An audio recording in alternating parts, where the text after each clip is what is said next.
পরবর্তী প্রশ্ন হচ্ছে আমার প্রশ্ন, আমরা জানি সূর্য অস্ত যাওয়ার পর ইফতার করতে হয়। আমি জানতে চাই সূর্য কতটুকু অস্ত গেলে ইফতারের সময় হবে, নাকি সম্পূর্ণ, নাকি অর্ধেক, নাকি অর্ধেকের বেশি? জি ভাই, আসলে পূর্ণ অস্ত যেতে হবে, অর্ধেক নয়, পূর্ণ নয়, সামান্য নয়, পুরো নয়, মানে পুরোটাই, মানে অর্ধেকের বেশিও নয়, পুরোটা, অর্থাৎ সম্পূর্ণরূপে ডুবে যেতে হবে। আপনার চোখে যা দেখা যায় সেটার উপর নির্ভর করবে। সেটাতে আপনি যদি কোনো বলেন যে না সূর্য ডুবছে কিনা আমি 10 তলার উপরে যাই দেখি, সেটা দায়িত্ব নয় এবং ঠিকও নয়। আপনি নিচতলায় আছেন, হ্যাঁ, একজন বিল্ডিংয়ের যদি কোনো কেউ 120 তলা থাকে, তো নিচতলার লোকেরা খুব দ্রুত দেখবে, 10 মিনিট অথবা 15 মিনিট আগে দেখবে যে সূর্য ডুবে গেছে, তার জন্য তখন ইফতার করবে। যে ব্যক্তি 120 তলার উপরে আছে সে দেখবে যে কখন সূর্য ডুবছে, সেই সময় সে সূর্য তখন সে ইফতার, সূর্য ডুবছে মনে করে তখন ইফতার করবে। হ্যাঁ, এর একটা উল্টা দিকও আছে। উল্টা দিক কি, যে ব্যক্তি দেখছে শোভে সাদেক উদিত হওয়ার বিষয়টাও কিন্তু এইভাবে আছে। কিরকম, যে ব্যক্তি উপরে থাকতে শোভে সাদেক উদিত হলে তা আগে দেখে ফেলছে, সে কিন্তু 120 তলার উপরে থাকবে, তার আগে খাওয়া বন্ধ করতে হবে। নিচতলা যে আছে সে পরে শোভে সাদেক উদিত হওয়া দেখছে, সে পরে খাওয়া বন্ধ করতে হবে। তাহলে আপনি বুঝতে পারছেন যে উভয় দিক থেকে যারা উপরে আছে তারা একটু বিপদেই আছে, কারণ তারা বেশিক্ষণ রোজা সাওম পালন করতে হচ্ছে। আর যারা নিচে আছে তারা দেরিতে সেহরি খাওয়া ছাড়ছে, আবার দ্রুত তারা ইফতার করতে পারছে। সুতরাং এই হিসেবে বুঝতে পারছেন যে সূর্য অর্ধেক নয়, কম নয়, বেশিরভাগ নয়, বরং পুরোপুরি ডুবে যেতে হবে। আপনার চোখে ধরা পড়লেই ডুবে গেছে যথেষ্ট। রাসূলুল্লাহ সাল্লাল্লাহু আলাইহি ওয়াসাল্লাম এটাই বলেছেন, ইজা আকবালা লাইলু মিন হাহুনা, ইজা আদবারা নাহারু মিন হাহুনা ওয়া আকবাল লাইলু মিন হাহুনা ফাকাদ আফতারা সাইম। যখন এইভাবে দিন চলে যাবে, এইভাবে রাত এসে যাবে, তখনই সাওম পালন হবে। রাত আসা এর অর্থ হচ্ছে রাত ঢুকা, সূর্যাস্তের পরেই রাত ঢুকে, এতে কোনো সন্দেহ নেই। সুতরাং সূর্যাস্ত হয়ে গেলেই রাত ঢুকছে, এর আগ পর্যন্ত নয়। এর আগ পর্যন্ত সামান্য ডুবলে ইফতার করা যাবে না। এই জন্য এই অবস্থা একটা বলে রাখি, সেটা হচ্ছে অনেক সময় আমাদের যে সমস্ত ক্যালেন্ডারে দেয়া থাকে যে এত মিনিট এহতিয়াত বা সাবধানতা দিয়ে থাকে, এটা নিয়ে কেউ কেউ বাড়াবাড়ি করে থাকেন, কিন্তু বাড়াবাড়ি করবে না। এই জন্য তারা পুরো এলাকার জন্য দিয়ে থাকেন। ধরেন কুমিল্লা এলাকা বা ঢাকা এলাকার জন্য, ঢাকা এলাকা শুরু হয় এদিক থেকে, পূর্ব দিক থেকে একেবারে নরসিংদী পূর্ব দিক থেকে শুরু করে পশ্চিম দিকে যেতে যেতে একেবারে পর্যন্ত, অনেকটা বলতে পারে মানিকগঞ্জ পর্যন্ত বা আরও পরে পর্যন্ত ঢাকার এলাকা।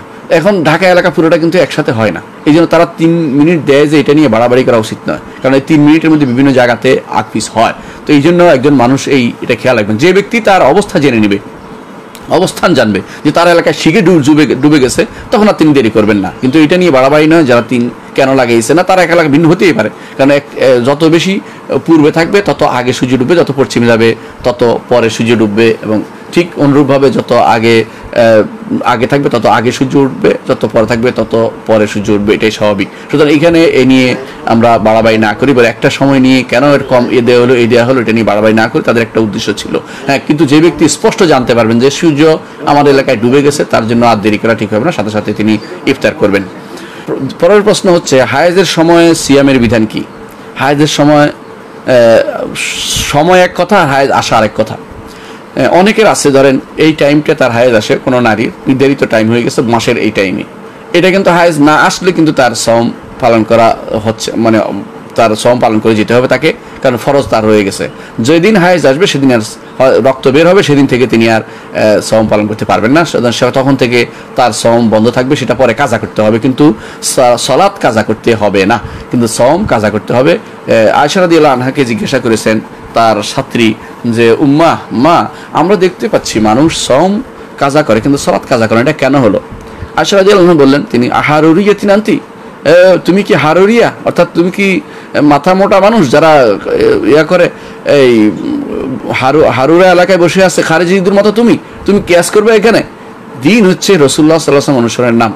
আমাদের হতো এটা, অর্থাৎ হায়েজ হতো, রাসূলুল্লাহ সাল্লাল্লাহু আলাইহি ওয়াসাল্লাম আমাদেরকে সালাত আদায় করতে বলতেন না, কিন্তু আমাদেরকে তিনি সাওম কাজা করতে বলতেন। তো তিনি শিখিয়ে দিলেন এটাই যে সাওমের সময় অর্থাৎ হায়েজের সময় সাওম পালন করা যাবে না, কিন্তু সাওমটাকে পরবর্তীতে কাজা করে নিতে হবে। সেটা একসাথে করা যেতে পারে, ভিন্ন ভিন্নভাবে যখন সুযোগ হয়, অথবা যখন কম হয়, যখন দিন ছোট থাকে তখন আদায় করতে পারবে, কোনো সমস্যা নাই, তার সে সুযোগ আছে। দ্বিতীয় প্রশ্ন করেছেন এখানে যে ঔষধ খেয়ে কি মাসিক বন্ধ করে সিয়াম রাখা যাবে কিনা? ঔষধ খেয়ে মাসিক বন্ধ করে সিয়াম রাখা বিষয়টি আলেমরা দ্বিমত পোষণ করেছেন বিভিন্নভাবে। একমত বলেছেন যে না, যেহেতু এটা কোনো বিপজ্জনক জিনিস না, যে কোনো সময় সে এটা কাজা করতে পারে, সুতরাং সে এটা করবে না, এটা তার স্বাস্থ্যগত ক্ষতি হতে পারে।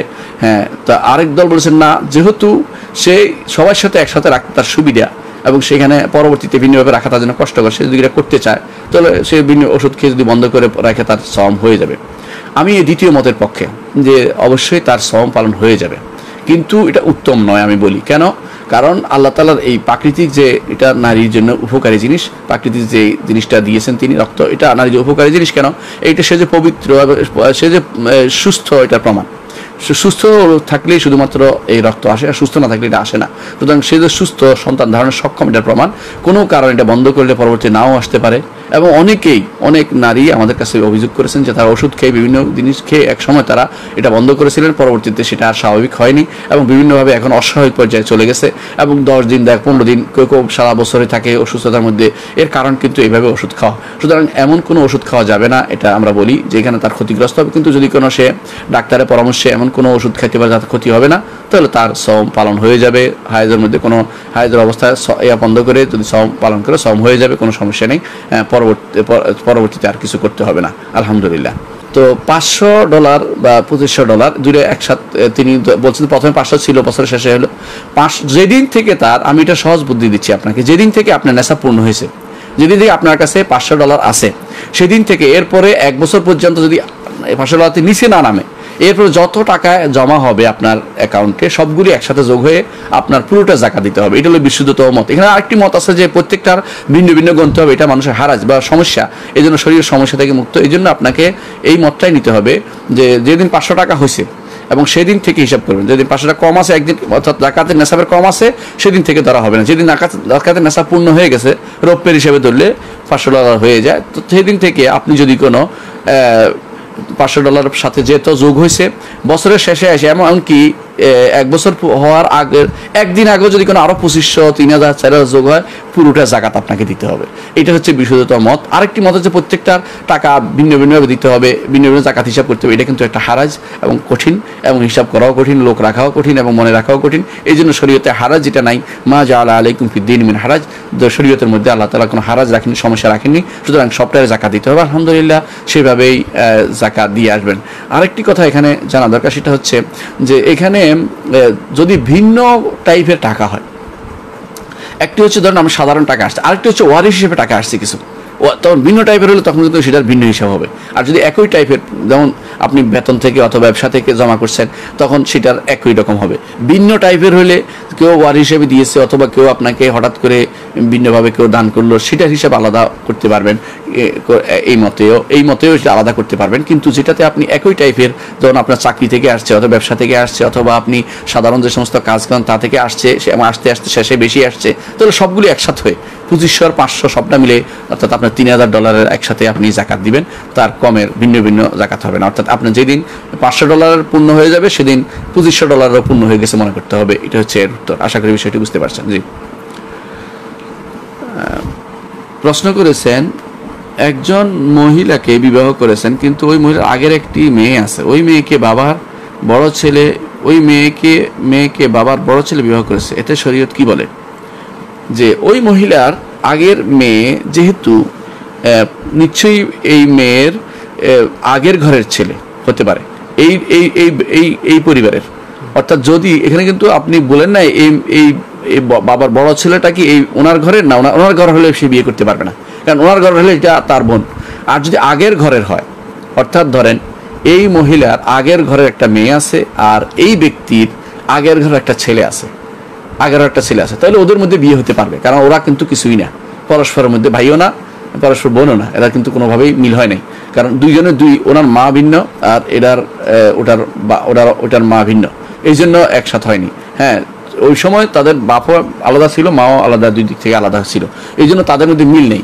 এই জন্য যদি কেউ আগের ঘরের মেয়ে এবং আগের ঘরের ছেলে এবং আগের ঘরের মেয়ের সাথে বিয়ে হয়, তাহলে সেটা জায়েজ হবে। তবে আপনি যেটা বলেছেন এখানে কিন্তু সন্দেহ রয়ে গেছে। আপনি যদি এটা মনে করে থাকেন যে আগের ঘরের একটি মেয়ে আছে, এই ঘরে আসার পর তার একটা বড় ছেলে হইলো, তার সাথে বিয়ে, তো এটা জায়েজ হবে না, কারণ এটা তার বোন, এটা তার আপন বোন হিসেবে ধরা হবে, এর সাথে বিয়ে জায়েজ হবে না। আশা করি কোনটা আপনার সন্দেহ সেটা আমি জানি না, সেটা অনুসারে আপনার উত্তরটা দেওয়া হলো। প্রশ্ন করেছেন, হায়েজ ওয়ালা মেয়েরা রমজান মাসে কি অন্য দিনের মতো খাওয়া দাওয়া করবে? জি, হায়েজওয়ালা মেয়েরা রমজান মাসে অন্যদের মতো খাওয়া দাওয়া করবে, কোনো সমস্যা নেই, কারণ তার জন্য এটা আল্লাহর পক্ষ থেকে রাখার অনুমতি দেওয়া হয়নি, সুতরাং সে অন্যদের মতো খেতে পারবে। তবে কোনো যিনি যারা সওম পালন করে তাদের সামনে খেলে যেন যার ক্ষতি হয়, এরকম তার খাইতে আগ্রহ যাবে, রোজা ভাঙার আগ্রহ জমবে, এরকম অবস্থা হলে তার সামনে খাবে না, কিন্তু এমনিতে সে খেতে পারবে সবার সামনে, কোনো সমস্যা নেই, তার সমস্যা নাই। হ্যাঁ, লজ্জার কারণে সে ঘরে খেলে আলাদা কথা, মানুষের সামনে খাওয়াটা হয়তো পছন্দ করে, অনেকে চায় না এই বিষয়টা প্রকাশ পেতে, এটাই ভালো। এই লজ্জা কিন্তু ইমানের একটা অংশ, যে কেউ সবার সামনে বসে খাওয়া শুরু করবে বা আমার হায়েজ হয়েছে প্রচার করে বেড়াবে, এটা কিন্তু একটা অড জিনিস, এটা কিন্তু ঠিক নয়। ইমানদার কখনো এটা করে না। ইমানদার নারী পুরুষ সবারই এই লজ্জাটুকু, স্বাভাবিক লজ্জাটুকু থাকা উচিত। এটা আল হায়া খায়রুন কুল্লু, পুরোটাই উত্তম, এটা বোঝা উচিত। এই জন্য যেখানে সেখানে খাওয়া উচিত নয়। হ্যাঁ, ওই ব্যক্তি সবার সামনে খাবে না যেই ব্যক্তির ব্যাপারে মতভেদ আছে। মতভেদ কি? ধরেন একজন মানুষ বালেগ হয়েছে, একটা ছেলে বালেগ হয়েছে, ঘুম থেকে উঠে দেখেছে সে স্বপ্ন দোষে বুঝে গেল সে বালেগ হয়েছে, কিন্তু সে তো আগে রোজা রাখেনি, এখন সে রোজা রাখবে কিনা? এখন সে রোজা রাখবে না, এখন সে রোজাও রাখবে না, কিন্তু খাবেও না, কারণ সে তো এটা আল্লাহর বিরুদ্ধে, সহজে বিরুদ্ধে চলে যাবে। অনুরূপে একজন নারী হায়েজ থেকে সম্পূর্ণ পবিত্র হয়ে গেছে মাঝখানে, এখন সে বাকি সময় বাকি আছে, এই সময় কী করবে? এই সময় খাবে কিনা? দুটি মত আছে।